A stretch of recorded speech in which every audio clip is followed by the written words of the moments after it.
ரோஜா பூவின் வருத்தம்.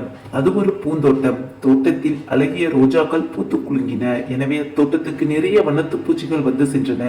தோட்டத்தில் ரோஜா பூக்களை கண்டு ஆடி பாடி விளையாடியது வண்ணத்து பூச்சி. நீண்ட நேரம் ஆடியதால் அதற்கு பசி எடுத்தது. உடனே வண்ணத்து பூச்சி ரோஜாவிடம், எனக்கு மிகவும் பசிக்கிறதே என்றது. உடனே ரோஜா, நீ கவலைப்படாதே, என்னிடம் தேனி இருக்கிறது, அதை குடித்து பசியை போக்கிக்கொள் என்றது. ரோஜா சொன்னதை போல தேனை குடித்து பசி நீங்கியது வண்ணத்து பூச்சி. மீண்டும் நாளை வருகிறேன் என்று சொல்லிவிட்டு மகிழ்ச்சியுடன் பறந்து சென்றது.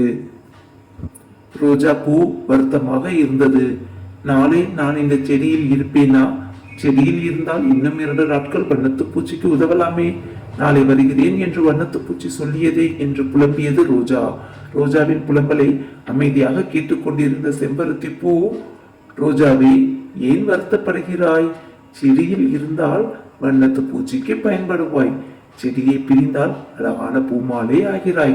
எங்கு இருந்தாலும் பிறருக்கு மகிழ்ச்சி தருகிறாய்.